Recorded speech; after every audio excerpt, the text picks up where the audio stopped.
Students, तो हम यहाँ कर रहे हैं सीयूईटी केमिस्ट्री प्रिपरेशन, जिसके लिए मैंने ऑलरेडी 3 वीडियोस अपलोड की हैं प्रीवियस ईयर क्वेश्चंस की, so that you have the idea कि किस लेवल के क्वेश्चंस पूछे जाते हैं। अब मुझे मैसेज आ रहा है कि मैम आप चैप्टर्स करा दो क्योंकि एग्जाम आ रहा है, तो मैं उन चैप्टर्स पे बेसिकली फोकस करूंगी जो आपने बोर्ड के सिलेबस में नहीं पढ़े हैं। तो today we will study about solid state. तो प्रीवियस ईयर क्वेश्चंस भी मैं आपको इस वीडियो में कराऊंगी और आपको कंसेप्ट भी बताऊंगी। तो हमने देखा है प्रीवियस ईयर के बेसिस पे कि आपके 2 to 3 क्वेश्चंस जो है चैप्टर से पूछे जाते हैं, यानी इस चैप्टर की वेटेज होगी 10 to 15 मार्क्स, क्योंकि 5 मार्क्स का एक क्वेश्चन आता है। So without wasting our time let's start solid state. But उससे पहले please like, subscribe and share with your friends जो भी सीयूटी के एग्जाम देना चाहते हैं। तो सॉलिड स्टेट, तो सबसे पहले तो हम बात करेंगे सॉलिड, लिक्विड, गैस। आपको पता है 3 स्टेट्स होती है जो आप 9th क्लास में ऑलरेडी पढ़ चुके हो। अब हमें यहाँ पर किससे कंसर्न करना है? सॉलिड स्टेट से।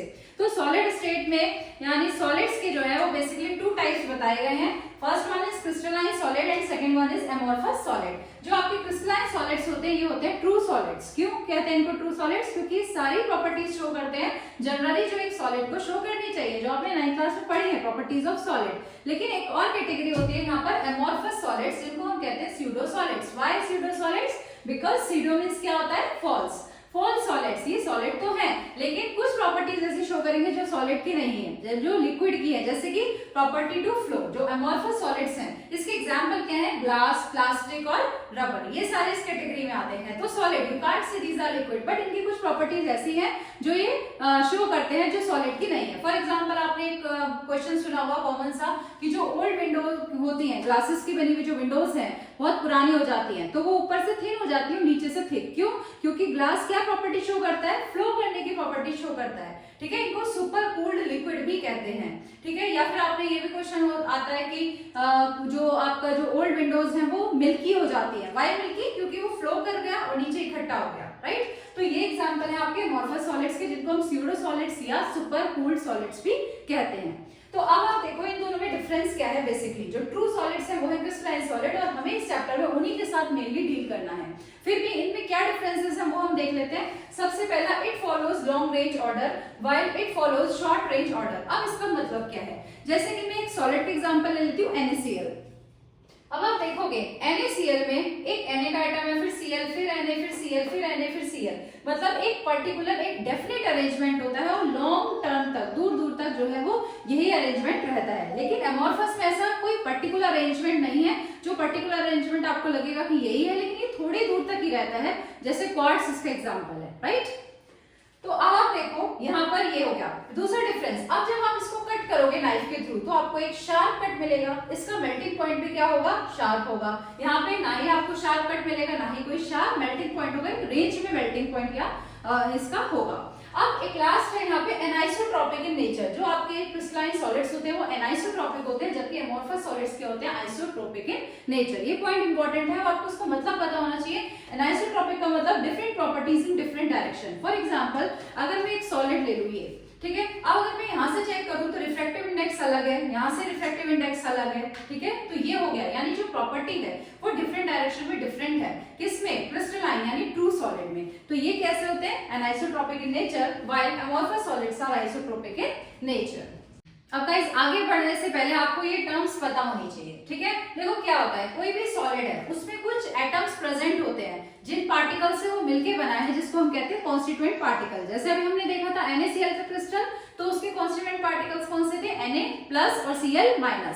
वो डिफरेंट जगह प्रेजेंट होते हैं, अभी हम आगे देखेंगे। तो क्या होता है कि इनको कहते हैं लेटिस पॉइंट। जो भी कॉन्स्टिट्यूएंट पार्टिकल्स होते हैं प्रेजेंट उनको हम कहते हैं लेटिस पॉइंट, और वो मिलके क्या बनाते हैं? Unit cell. अब बात आती है यूनिट सेल क्या है। तो देखो जैसे कि ये रूम है, अब आपको पता है कि किससे बना है? सबसे छोटी यूनिट इस रूम की क्या है? एक ब्रिक, एक ईंट। वो ईंट है, उस ईंट के पास साथ और ईंट बनती चली जाती है, जुड़ती चली जाती है, और क्या बन जाता है? ये रूम। तो यूनिट सेल क्या होती है? वो सबसे छोटा पार्ट, 3 डायमेंशनली हम देख रहे हैं, वो सबसे छोटा पार्ट जो बार बार रिपीट हो रहा है अगेन एंड अगेन, उसको हम कहेंगे यूनिट सेल। और अगर हम क्रिस्टल लैटिस की बात करें कि लैटिस होता क्या है, तो अगर हम 3 डायमेंशनली देख रहे हैं कि हमारे जो पार्टिकल्स हैं सॉलिड में वो किस तरह अरेंज है, उसको हम कहते हैं crystal lattice. The 3 dimensional arrangement of the constituent particles. Constituent particle जिनसे मिलकर वो बना है वो किस तरह अरेंज है, अगर हम 3 डायमेंशनली देखते हैं तो उसको क्या कहते हैं, क्रिस्टल लैटिस। तो देखो सपोज ये आपका एक क्रिस्टल है, बहुत सारे क्रिस्टल सिस्टम्स हैं, अभी हम डिस्कस करेंगे, उस पर क्वेश्चन भी आता है, बट सबसे सिंपल पढ़ने में आपका क्या है, क्यूब है। क्यूब है वो भी देख लीजिए और आपको क्यूब की डिटेल स्टडी की गई है, तो क्यूब आप इमेजिन कर सकते हो, आपके घर में भी क्यूब होता है वो आप देख सकते हो। तो यहाँ पर आपका एक क्यूब है। अब मैंने बोला यहाँ पर 3 डायमेंशन है, एक एक्स एक्सिस है, एक वाई एक्सिस है और एक जेड एक्सिस है। आप कुछ भी ले लो, जनरली हम इसको एक्स लेते हैं, आप ले सकते हो। तो ये हमारी 3 एक्सिस है। मान लो कि एक एटम यहाँ प्रेजेंट है, मैंने एक कॉन्स्टिट्यूएंट पार्टिकल या एक लैटिस पॉइंट जिसको मैं कहूंगी वो यहाँ पर प्रेजेंट है, ठीक है, एक एटम यहाँ प्रेजेंट है। तो अब इस एक्सिस पे जो उसकी लेंथ है, एच लेंथ है, उसको मैंने बोला ओ ए और इसको रिप्रेजेंट कर दिया ए से। अब अगर मैं इस डायमेंशन में देखूं तो यहाँ से यहाँ तक जो ओ बी है उसकी लेंथ को मैंने मान लिया बी और इसको मैंने मान लिया इस डायमेंशन में सी। तो ए बी सी हमारी क्या होती है, एक्सियल लेंथ, या इसको हम क्या कह देते हैं, एज लेंथ से रिप्रेजेंट करते हैं। तो ये आपको आगे पढ़नी है एबीसी। तो ये क्या है, एज लेंथ है, यानी तीनों एक्सिस, क्योंकि हम 3 डायमेंशन स्टडी कर रहे हैं तो 3 एक्सिस होंगी, तो तीनों एक्सिस पे जो हमारी डिस्टेंस है एज लेंथ कहते हैं उसको, या उसको हम कहते हैं एक्सियल लेंथ। साथ ही साथ आपको पता होना चाहिए कि अगर मैं ये देखूं कि एक एक्सिस दूसरी एक्सिस के साथ क्या बना रही है एंगल, ये सपोज मैंने इसको बोला अल्फा, एक्स और वाई आपस में अल्फा एंगल बना रहे हैं, इसको मैंने कहा बीटा और इसको मैंने कहा गामा। तो मेरे पास 3 एंगल्स भी हो गए, that is alpha beta gamma, और इनको मैं क्या कहूंगी, इंटरफेशियल एंगल्स। इनको मैं कह सकती हूँ एक्सियल एंगल्स या इंटरफेशियल एंगल्स, आप कुछ भी कह सकते हो, एक्सियल एंगल्स या इंटरफेशियल एंगल्स, क्योंकि एक दूसरे के फेस के साथ जो एंगल्स बना रहे हैं। तो चलो अब करते हैं बहुत ही इंपॉर्टेंट पार्ट। अभी तक एक तरह से इंट्रोडक्शन था, मैं बताना जरूरी था, अब हम करने वाले बहुत इंपॉर्टेंट पार्ट जहां से कॉम्पिटिशन में आपका क्वेश्चन आता ही आता है डेफिनेटली, और मैं आपको दिखाऊंगी प्रीवियस ईयर में सीयूटी में भी वहां से क्वेश्चन पूछा गया है, क्या क्वेश्चन पूछा गया है। तो पहले पढ़ते हैं कंसेप्ट, फिर करते हैं क्वेश्चन। तो अभी हमने देखा एक्सियल लेंथ और एक्सियल एंगल के बारे में। तो अगर हम देखें एक्सियल लेंथ और एक्सियल एंगल्स के बेसिस पे क्रिस्टल्स जो है वो 7 टाइप्स में डिवाइड हुए हैं। ये 7 टाइप्स क्या है, उसमें एज लेंथ या एक्सियल एंगल्स क्या होते हैं, इस पे आपका क्वेश्चन आता है। तो उसको समझने से पहले एक चीज और समझने की जरूरत है कि कितने टाइप के आपके जो सेल्स है वो प्रेजेंट हो सकते हैं। एक होता है प्रिमिटिव और एक होता है नॉन प्रिमिटिव। प्रिमिटिव का मतलब जब आपके जो एटम्स है वो सिर्फ कॉर्नर्स में प्रेजेंट होते हैं, उसको कहते हैं प्रिमिटिव या simple cubic centred. Simple cube है आपका, ठीक है। तो हम इस रूम को रूम के थ्रू समझेंगे। जैसे आप जिस भी कमरे में बैठे हो वो रूम आपका क्या है, एक क्यूब की फॉर्म में, मान लो क्यूब ले सकते हो आप या रूम, मुझे रूम से समझाना अच्छा लगता है।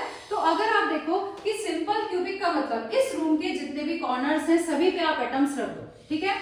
अब नेक्स्ट आता है बॉडी सेंटर्ड। बॉडी सेंटर्ड का मतलब क्या है कि कॉर्नर्स पे तो है, साथ में बॉडी के सेंटर में, जैसे एक रूम, ये रूम एक बॉडी है तो इसके सेंटर में एक एटम प्रेजेंट है, that is what we call as body centred. Next आता है फेस सेंटर्ड। अब आप बताओ इस रूम के कितने फेसेस हैं, 6 फेसेस। एक मेरे पीछे वॉल है, एक मेरे सामने वॉल है, 2 फेस हो गए। एक राइट में वॉल है, एक लेफ्ट में वॉल है, दैट इज 4। एक रूफ है और एक आपका फ्लोर है, दैट इज 6। तो 6 फेसेस हैं, ठीक है। तो यहाँ पर इसका मतलब क्या है फेस सेंटर्ड का, कि कॉर्नर्स पे भी एटम रखे हैं रूम के, और सारी जो दीवारें हैं उनमें भी, उनके फेस पे भी एटम रखे हैं।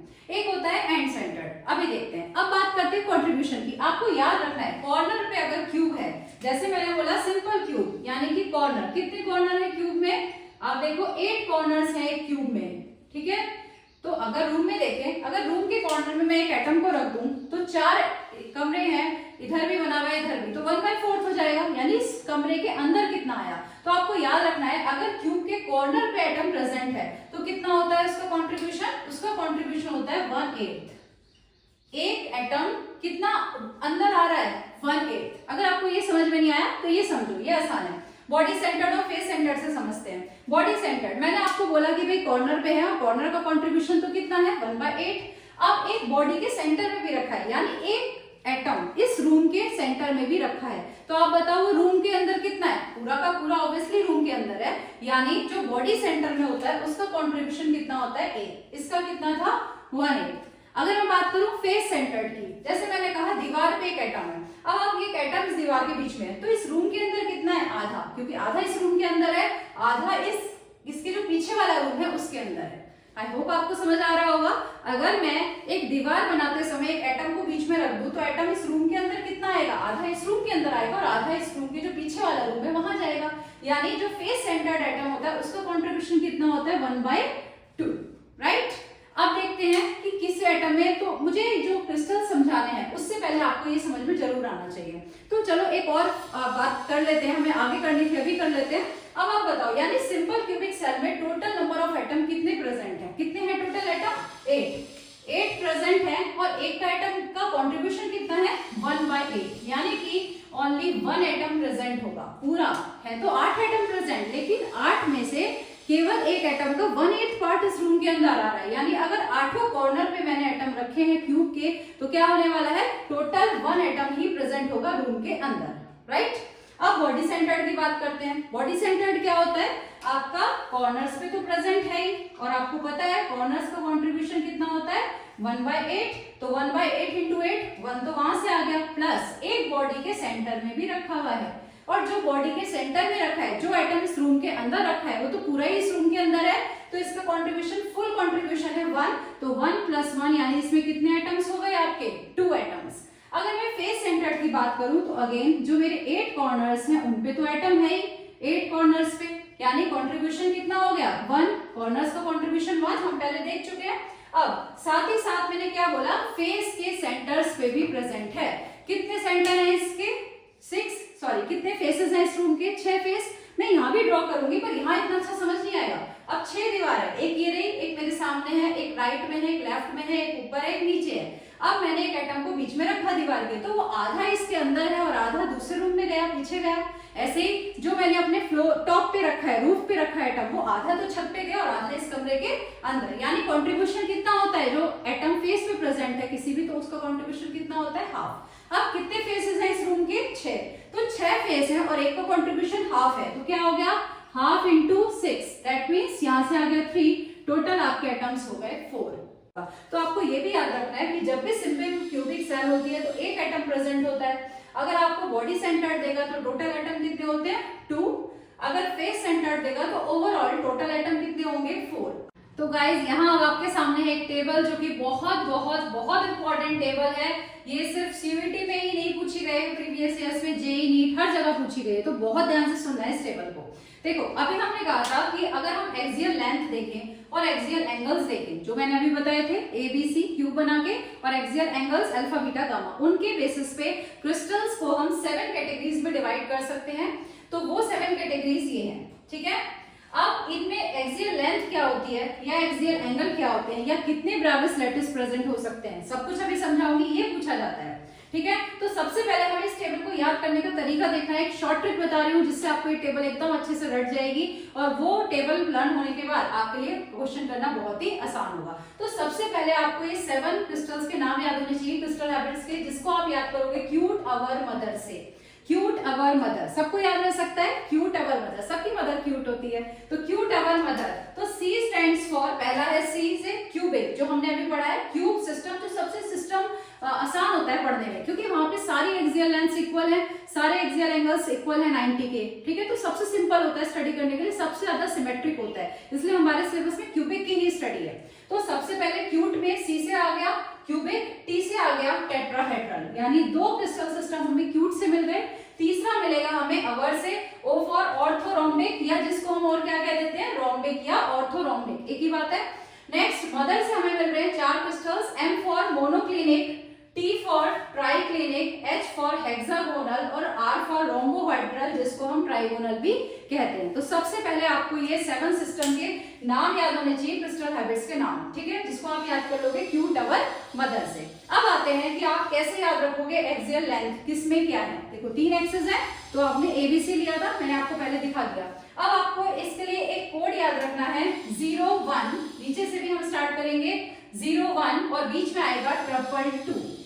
इस कोड के थ्रू आपको एक्सियल लेंथ एक चुटकी में याद हो जाएंगी। देखो इसका क्या मतलब है, कट लगाना है। 1 का मतलब एक कट लगाना है, और कट किधर से लगाना है, इस साइड से। 0 का मतलब कोई भी कट नहीं लगाना, A B C आपस में क्या है इक्वल, अभी हमने देखा भी था क्यूब में ABC क्या होती है इक्वल होती है एज लेंथ। यहाँ 1 कट लगाना है इस साइड से, 2 का मतलब दोनों कट दोनों कट दोनों कट, नेक्स्ट 1 एक कट, 0 का मतलब कोई कट नहीं। तो इस ट्रिक से आपको याद हो गई एज लेंथ या एक्सियल लेंथ किस सिस्टम में क्या होगी। फाइन। अब आते हैं एक्सियल एंगल्स पे। अब आप देखो जो शुरू के 3 हैं उसमें हमारे अल्फा बीटा गामा इक्वल है और किसके इक्वल है 90। देखो क्यूब में तो आपको पता ही है पहला सिस्टम वो है जो हमने डिटेल में पढ़ना है और पढ़ा भी है, अभी मैंने दिखाया था आपको। वहां एबीसी भी इक्वल था और वहां अल्फा बीटा गामा आपस में इक्वल था और किसके इक्वल था 90 के। तो पहले तीनों सिस्टम हमारे सेम रहेंगे एक्सियल एंगल के रिस्पेक्ट में। अब देखो क्यूबिक जो है वो मोस्ट सिमेट्रिक है क्योंकि यहाँ तीनों एंगल बराबर हैं, तीनों एंगल्स इक्वल हैं और 90 के इक्वल हैं। ये होता है मोस्ट सिमेट्रिक। अब आपको याद रखना है इन सातों में से सबसे एसिमेट्रिक जो होता है वो होता है आपका ट्राइक्लिनिक सिस्टम। यहाँ कुछ भी इक्वल नहीं होता, इट इज मोस्ट एसिमेट्रिक। आपने देख ही लिया ए बी सी आपस में इक्वल है ही नहीं। अब सेम यहाँ पे अल्फा बीटा गामा आपस में भी इक्वल नहीं होंगे और 90 के इक्वल भी नहीं होंगे। ये बात आप याद रख सकते हो because it is most asymmetric crystal. यहाँ पे आपके तीनों एंगल्स इक्वल नहीं है और ना ही 90 के इक्वल है। ये मोस्ट एसिमेट्रिक है, ना कोई एज लेंथ आपस में इक्वल है। अब आपको याद रखना है इससे ऊपर जो आता है दैट इज मोनोक्लिनिक, उसमें beta is not equal to 90 है और इसके नीचे वाले में हेक्सागोनल में gamma is not equal to 90 है। ये बात आपको याद रखनी है। तो इस तरह से आपको ये तीनों भी याद हो जाएंगे। भाई हमें पता है ट्राइक्लिनिक मोस्ट एसिमेट्रिक है, एक अल्फा बीटा गामा आपस में भी इक्वल नहीं है और 90 के भी इक्वल नहीं है। इससे ऊपर वाले में अल्फा गामा तो इक्वल है 90 के, लेकिन बीटा इक्वल नहीं है। नीचे वाले में गामा इक्वल नहीं है 90 के, राइट। और लास्ट वाला जो है उसमें आप याद रखोगे अल्फा बीटा गामा आपस में तो इक्वल है बट 90 डिग्री के इक्वल नहीं है। तो आई होप इस ट्रिक से आप बहुत जल्दी से ये टेबल को लर्न कर सकते हो। गाइस इस पे क्वेश्चन आते हैं, अभी मैं आपको बताऊंगी क्या क्वेश्चन इस पे आया हुआ है, ठीक है। तो आपको टेबल बहुत अच्छे से लर्न करनी है। अब एक होता है ब्राविस लैटिस। अब ब्राविस लैटिस क्या होता है, देखो अभी हमने पढ़ा था क्यूबिक सिस्टम, मैंने इसमें आपको बताया एक एससीसी, एक एफसीसी फेस सेंटर्ड, एक बताया था बॉडी सेंटर्ड। क्यूबिक सिस्टम में कितने टाइप से अरेंजमेंट हम कर सकते हैं एटम्स का 3। तो ब्राविस लैटिस का मतलब होता है कि हम कितने टाइप से एंगल को एटम्स को अरेंज कर सकते हैं। देखो भाई ए बी सी इक्वल है आपस में, अल्फा बीटा गामा इक्वल है 90 के इक्वल है। तो इसका मतलब सिस्टम जो क्रिस्टल हैबिट है वो तो क्या होगी क्यूबिक होगी, लेकिन हम उसमें भी एटम्स को डिफरेंट तरह से अरेंज कर सकते हैं। एक सब कॉर्नर पे दैट फॉर्म्स एससीसी, एक कॉर्नर्स के साथ साथ बॉडी के सेंटर पे दैट फॉर्म्स बीसीसी और एक कॉर्नर्स के साथ सारे फेसेस के सेंटर पे दैट फॉर्म्स एफसीसी। तो 3 तरह के ब्राविस लैटिस जो है वो पॉसिबल है in the cubic system, right. अब इसी तरह से टेट्राहेड्रल में कितने हैं 2, मैंने यहाँ लिख दिया नंबर, ठीक है। तो आप कैसे याद करोगे 3 2 4 2 एंड 1 1 1 इजिली याद हो सकता है क्योंकि आपको क्यू डबल मदर से ये तो याद ही है। तो 3 2 4 2 1 1 1 टोटल कितने ब्राविस लैटिस होते हैं ये भी पूछा जा सकता है, कितने पॉसिबल है टोटल 40। 3 का मतलब simple body centred face centred है, 2 में आप याद रखोगे सिंपल बॉडी सेंटर्ड है, 4 में तो चारों आ गए, 3 ये और एंड सेंटर्ड और 2 में एससीसी एंड सेंटर्ड और 1 का मतलब एससीसी। तो कंफ्यूजन नहीं है, एससीसी तो हर एक में ही प्रेजेंट है, ठीक है। अब आप ये देख लो भी हर एक में एससीसी प्रेजेंट है, 3 का मतलब एससीसी बीसीसी एफसीसी। अभी हम इसकी बहुत डिटेल स्टडी करने वाले हैं तो ये तो आपको याद हो ही जाएगा। अब जहाँ पे 4 है तो आपको पता है 3 ये और चौथा एंड सेंटर्ड ही बचता है। अब आपको सिर्फ 2 वाले में याद रखना है, क्या है पहले वाले में है एसबी सोनल भटनागर, मेरा नाम है Sonal Bhatnagar, SB that is SCC BCC और नेक्स्ट वाले में है SE that is S, simple तो रहेगा ही एस फॉर, लेकिन यहाँ बीसीसी है तो यहाँ पर क्या है आपका एंड सेंटर्ड है। अब यहाँ से क्या क्वेश्चन पूछे जा सकते हैं, यहाँ से आपसे पूछा जा सकता है कि भाई कितने सिंपल क्यूबिक, तो देखो 7 सिस्टम है, 7 में प्रेजेंट है, कभी पूछा भी नहीं गया। डिफरेंट कॉम्पिटिशन्स में सीयूईटी में तो नहीं आया है, बट डिफरेंट कॉम्पिटिशन्स में पूछा जाता है कि भाई कितने बीसीसी प्रेजेंट है। तो आप देखो कितने हो गए 1 2 3, तो 3 बीसीसी प्रेजेंट है और फेस सेंटर्ड कितने होते हैं ओनली 2, 1 एंड 2। तो ये आपसे पूछे गए हैं तो आपको ये भी ध्यान रखना है टोटल बीसीसी कितने हैं 3, नहीं भी रटना नहीं है, आपको ये टेबल याद है तो सब आंसर्स आपके निकल जाएंगे। तो this is the very important table. अब इस पे बेस्ड जो क्वेश्चन आया था वो डिस्कस करते हैं।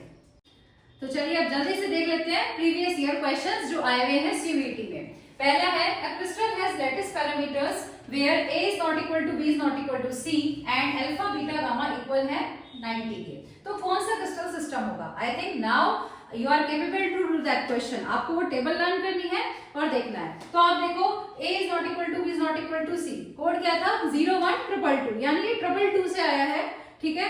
क्या था 2 2 में क्यूट निकाल दो, 1 2 था अवर मदर यानी OMT यानी कि ऑर्थोनॉमिक मोनोक्लिनिक और ट्राइक्लिनिक। यहाँ से हमारा आंसर है, टेबल से पता चल गया। और आगे देखो ये तीनों इक्वल है 90 के, तो ये तो बहुत आसान और फर्स्ट 3 कौन से थे, क्यूट, अवर, तो ऑर्थोरोम्बिक कॉमन है दोनों में, तो आंसर विल बी ऑर्थोरोम्बिक। तो टेबल रन होने के बाद आपको 5 सेकेंड लगेंगे इस क्वेश्चन को करने में। Next, match list 1 with list 2, आपको मैच करना है। यहाँ आपको दिया है क्यूबिक सेल और आपको एंगल्स दे रखे हैं। तो क्यूबिक सेल में तो आपको पता है बिल्कुल सिंपल है, अल्फा बीटा गामा इक्वल है और 90 के इक्वल है, दैट इज फर्स्ट का मैच किससे होगा, थर्ड, ए का हो गया third. Next B, monoclinic, triclinic, hexagonal. अब ट्राइक्लिनिक सबसे ज्यादा एसिमेट्रिकल है, यानी तीनों इक्वल भी नहीं है और 90 के भी इक्वल नहीं थे। उसके बाद मोनोक्लिनिक में क्या था, ट्राइक्लिनिक के जस्ट ऊपर था और यहाँ क्या था, beta is not equal to 90, तो बीटा 90 किसके नहीं है, ये वाला है, यानी कि यहाँ से ये ऑप्शन मिल गया। और हेक्सागोनल था ट्राइक्लिनिक के जस्ट नीचे वाला, वहां क्या था, gamma is not equal to 90, तो कहाँ है gamma is not equal to 90, यहाँ गामा 120 होता है, इसमें आपको नहीं भी याद, नॉट इक्वल टू 90 तो आपको दिख ही रहा है, तो आपका ये हो गया मैच। ठीक है, तो आपके यहाँ पे ऑप्शन थे कि ए का फर्स्ट, बी का सेकंड, इस तरह आपको मैच करने थे। नेक्स्ट क्वेश्चन देखो, ये क्वेश्चंस आए हुए हैं गाइस, ये 2 बार आया है, रिपीट हुआ है 18 और 20 में, ये 2022 में आया, ये भी सेम 2022 में आया है। यहाँ पे भी आपको लिस्ट 1 को लिस्ट 2 से मैच करना था, तो आपको यहाँ पे दे रखी है लिस्ट 1 में टाइप ऑफ यूनिट सेल, जो भी आपको बताए थे, simple centred, body centred, face cubic centred, और यहाँ पे नंबर ऑफ लैटिस पॉइंट बता रखे थे, कितने लैटिस पॉइंट। लैटिस पॉइंट क्या होता है, जहां जहां एटम्स प्रेजेंट होते हैं उसको कहते हैं लैटिस पॉइंट, ये भी आपको बताया था। तो सिंपल क्यूबिक सेंटर में क्या होता है, ओनली कॉर्नर्स पे प्रेजेंट होता है, कॉर्नर्स कितने होते हैं, 8, तो इसका मैच किससे होगा, 8। अब कुछ बच्चों कंफ्यूजन हो रहा होगा, आंसर तो 1 आया था, वो तो टोटल 1 एटम प्रेजेंट था। अगर आपसे पूछा जाए सिंपल क्यूबिक सेंटर में टोटल नंबर ऑफ एटम कितना है, तो टोटल नंबर ऑफ एटम 1 आएगा, क्योंकि 8 लैटिस पॉइंट्स हैं, 8 एटम प्रेजेंट है और एक का कंट्रीब्यूशन कितना है, 1/8। तो जब आप 1/8 इंटू 8 करते हो तो आंसर आता है 1। आई होप आप कंफ्यूज नहीं हो रहे होंगे। नेक्स्ट एफसीसी, फेस सेंटर्ड में क्या था, 8 तो कॉर्नर्स पे प्रेजेंट थे प्लस सारे फेसेस पे, कितने फेसेस हैं हमारे, 6 फेसेस हैं, तो 8 + 6 लैटिस पॉइंट कितने हो गए, 14। देखो यहाँ लैटिस पॉइंट्स पूछा गया है आपसे, नंबर ऑफ एटम्स नहीं पूछा गया। नंबर ऑफ एटम्स पूछता तो हम कहते हैं कॉर्नर्स, 8 कॉर्नर्स से आएगा 1 एटम और 6 फेसेस से आएंगे 3 एटम, तो टोटल थे 4, लेकिन यहाँ हमसे पूछा गया number of lattice points. Next है बीसीसी, तो कितने हैं, 8 कॉर्नर पे प्लस एक बॉडी के सेंटर में, कितना हो गया, 9। तो एंड सेंटर्ड के लिए वैसे भी यही बचता है, और कैसे था एंड सेंटर्ड, 8 कॉर्नर के लैटिस पॉइंट हो गए और 2 क्या थे, कोई भी 2 अपोजिट फेस ले लो आप, चाहिए चाहिए चाहिए, तो टोटल हो गए 10। Let's practice 3 more questions.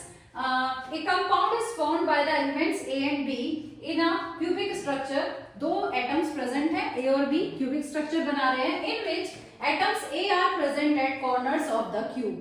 A कहाँ प्रेजेंट है, कॉर्नर्स पे, तो आपको पता है कॉर्नर कितने होते हैं, 8, और एक कॉर्नर का कंट्रीब्यूशन कितना होता है, 1/8, यानी आंसर क्या आएगा, 1। तो जो एटम A है वो सिर्फ और सिर्फ कहाँ प्रेजेंट है, आपका कॉर्नर पे, इसका मतलब A कितना हो गया, 1। अब आ जाओ B पे, B atoms are present at face centres, B atom जो है वो कहाँ प्रेजेंट है, सारे फेस सेंटर्स पे। तो क्यूब में कितने फेसेस हैं, 6, ये 2 वॉल, ये 2 दीवार और ये ऊपर 6 है, और एक का कंट्रीब्यूशन आपको पता होना चाहिए, फेस कितने होते हैं भाई, 6 फेसेस होते हैं, और एक फेस का कंट्रीब्यूशन कितना होता है, 1/2, तो आंसर विल बी 3, यानी B कितने हो गए, 3। तो फॉर्मूला क्या हो गया, AB3, AB3 is the formula. ठीक है, ऐसे क्वेश्चंस भी पूछे जाते हैं कॉम्पिटिशन्स में, इसके लिए आपको सिर्फ ये पता होना चाहिए कहाँ प्रेजेंट होता है और किसका कंट्रीब्यूशन कितना होता है। तो पहले एक बार रिवाइज कर लेते हैं। अगर मैं बात करूं कॉर्नर की, तो आपको पता है कॉर्नर कितने होते हैं, 8, और एक का कंट्रीब्यूशन कितना होता है, 1/8। अगर मैं बात करूं फेसेस की, तो आपको याद रखना है कितने फेसेस होते हैं, 6, और एक का कंट्रीब्यूशन कितना होता है, 1/2। नेक्स्ट बात कर लेती हूँ मैं बॉडी सेंटर की, तो बॉडी सेंटर में कितना एटम प्रेजेंट होता है, एटम मतलब बॉडी सेंटर मतलब एक ही है बॉडी का सेंटर, 8, और कंट्रीब्यूशन भी कितना है, फुल 1 ही कंट्रीब्यूशन है। और एक और होता है बच्चों, एंड सेंटर्ड भी होता है, एंड पे, ठीक है, तो एज सेंटर्ड या एज आप कहते हो, एंड सेंटर्ड भी नहीं, ये तो मैंने आपको बताया था, क्यूब में एंड सेंटर्ड नहीं है, सॉरी, एज सेंटर, मतलब आपसे ये भी कहेगा एज पे प्रेजेंट है, तो आपको याद रखना है क्यूब में कितनी एज होती है, 12, टोटल एजेस कितनी है, 12, और एक का कंट्रीब्यूशन कितना होता है, 1/4, ये हमने पहले डिस्कस नहीं किया था, इसको भी ध्यान रखना। अगर आपको ये चारों चीजें आती है तो ये आपके फॉर्मूले निकालने बहुत आसान है, ऐसे क्वेश्चंस भी पूछे जाते हैं। ठीक है, तो सारा वही रिपीट है, एच का याद रखोगे, टोटल 12 एजेस होती है क्यूब में, और एक एच पे अगर एटम है तो उसका कंट्रीब्यूशन कितना होता है, 1/4। चलिए let's do the next question, do it yourself. A compound is formed by 3 elements, अब 3 एलिमेंट है A B C। अब आप देखो तीन एलिमेंट है हमारे पास ए बी सी। ए एलिमेंट जो है वो प्रेजेंट है। ए एलिमेंट कहाँ प्रेजेंट है? Only at the corner. और आपको पता है कॉर्नर कितने होते हैं? 8। ए का कॉन्ट्रीब्यूशन 1/8, तो 1/8 इंटू 8 कितना आएगा? 1। तो यानी एटम ए कितना हो गया? 1। बी की बात करते हैं। B is in the centre of alternative faces. अब ऑल्टरनेटिव फेसेस कितने होंगे? टोटल फेस कितने हैं इस कमरे के? 6। लेकिन ऑल्टरनेट फेस 3 नहीं होंगे। कितने होंगे? 2। ऑल्टरनेटिव का मतलब क्या होता है? एक छोड़ के एक, है ना? तो अगर मैं इन दोनों, या तो इन दोनों पे प्रेजेंट होगा या इन दोनों पे या इन दोनों पे, आप कंपेयर कर लो। मान लो कि दोनों लेफ्ट और राइट वाली वॉल पे जो है एटम प्रेजेंट है, तो ऑल्टरनेट है। इस पे प्रेजेंट है, इस पे नहीं है, इस पे प्रेजेंट है, उस पे नहीं है, राइट? तो ऑल्टरनेटिव फेसेस का मतलब 2 फेसेस आएगा क्यूब में। तो ऑल्टरनेटिव फेसेस कितने हो गए? 2। टोटल फेसेस 6 है, पर ऑल्टरनेटिव कितने हैं? 2। और कंट्रीब्यूशन कितना है एक पे? हाफ। तो हाफ इंटू 2 कितना आएगा आगे? 1। टोटल एटम कितना हुआ? 1। फॉर्मूले जो है वो एटम से बनेंगे। अब सी की बात करते हैं। सी कहाँ है? Body centre. आपको पता है किसी भी बॉडी का एक ही सेंटर होता है और कंट्रीब्यूशन भी पूरा उसका एक होता है, यानी सी भी कितना है? 1। तो our formula will be A B C, right? Next question. A compound is formed by elements A and B. इस बार ये कंपाउंड किससे? इस क्वेश्चन को मैं यही सॉल्व कर रही हूँ। ए और बी से मिलकर के बना है in a cubic structure. A are present as corner as well as face center. अब A कहाँ प्रेजेंट है? कॉर्नर पे भी प्रेजेंट है और फेस सेंटर पे भी प्रेजेंट है। कॉर्नर कितने थे? 8। A का कंट्रीब्यूशन 1/8, तो कॉर्नर पे कितने एटम होते हैं टोटल? 1। लेकिन ये कॉर्नर के साथ साथ as well as कहाँ प्रेजेंट है? Face centre. फेसेस कितने होते हैं? 6। एक फेस का कंट्रीब्यूशन कितना होता है? हाफ। तो कितने एटम्स आ गए यहाँ से? 3। तो कॉर्नर पे प्रेजेंट है यानी टोटल एटम 1 हो गया, और सारे फेसेस पे प्रेजेंट है, टोटल हो गया 3, यानी 3 + 1 ए कितना हो गया भाई? 4। आई होप आपको समझ में आ गया होगा, क्योंकि अब एटम कॉर्नर पे भी है और फेस सेंटर पे भी है। फेसेस 6 है, कंट्रीब्यूशन हाफ है, तो 3 एटम यहाँ से हो गए और कॉर्नर से एक एटम आता है 1/8 इंटू 8। अब बात करते हैं बी की। B are present at X centres as well as body centre. Body centre तो आपको पता है एक ही सेंटर होता है और पूरा का पूरा एटम जो है वो कंट्रीब्यूट करता है। तो एक तो बॉडी सेंटर से आ गया एटम। अब एज सेंटर आपको मैंने बताया कितनी एजेस होती है? 12 एजेस होती है, और एक का कंट्रीब्यूशन कितना होता है? 1/4, यानी यहाँ से कितना आ गया? 3। तो एज सेंटर पे 3 एटम है टोटल, और एक कहाँ है? बॉडी सेंटर, तो ये भी कितना हो गया? 4। तो formula of the compound will be simplest whole number ratio लेते हैं, तो इसका आंसर आ जाएगा आपका ए बी। गाइस, अगर आपको आज का सेशन अच्छा लगा है तो जल्दी से मुझे कमेंट में बताइए, लाइक शेयर एंड सब्सक्राइब कीजिए। जब मुझे कुछ मोटिवेशन मिलेगा, मुझे लगेगा कि हाँ ये जो वीडियो मैं बना रही हूँ बच्चों के वाकई काम आ रही है, तो मैं आगे भी फर्दर इसका पार्ट 2 आपके लिए लेकर आऊंगी, एंड पार्ट 3 2 या 3 पार्ट में हम इस चैप्टर को पूरा कंप्लीट कर लेंगे। तो जल्दी से like share and subscribe with your friends.